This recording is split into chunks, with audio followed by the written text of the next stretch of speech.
has many names. Gang stalking, mob stalking, community stalking. You're in the middle of this ridiculous, irrational impossibility that is real and is happening.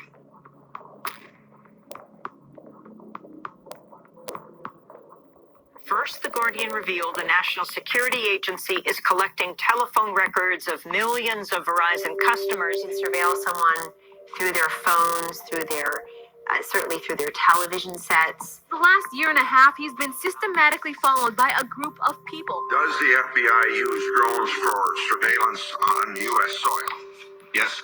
New Associated Press investigation shows that the Bureau has its own little Air Force with scores of planes flying over American cities, recording video and tracking cell phone conversations.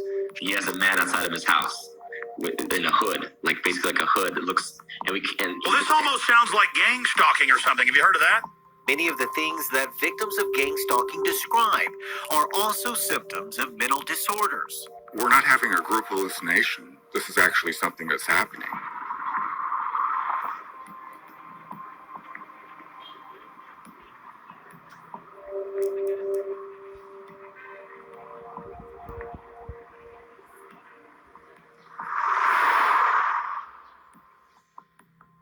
I grew up with my parents. My mother was a medical doctor. My father was a former rocket scientist turned teacher. I grew up with a desire to be a graphic artist. And then I didn't like school very much, so I joined the Navy. And I did that for a couple of years.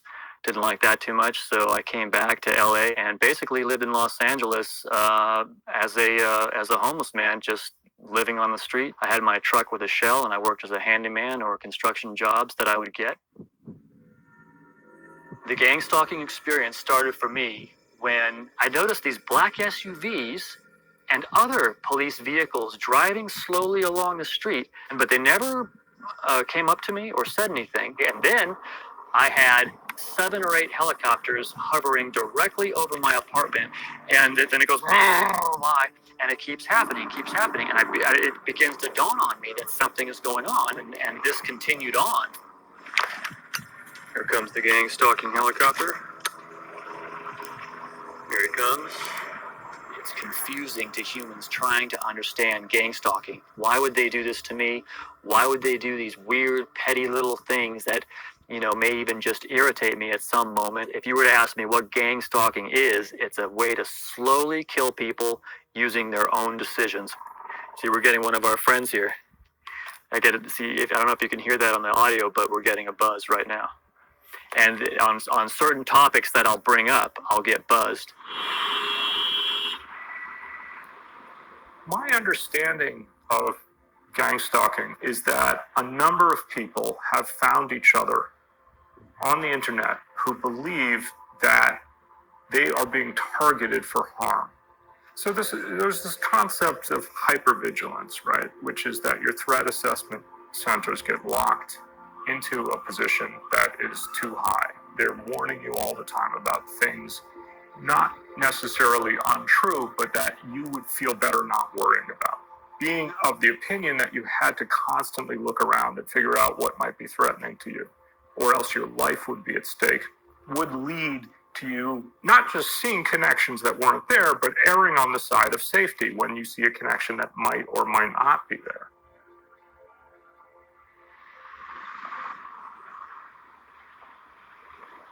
I'm a self-taught makeup artist, and depending on the list that you look at, probably one of the top 10 makeup artists in the world.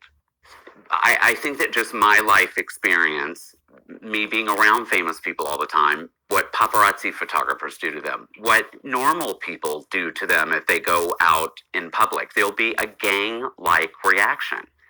This is essentially the same thing, except it's not, I didn't ask for it.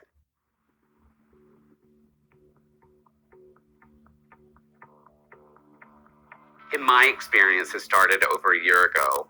I had rented a space in Hawthorne, California, and people warned me that as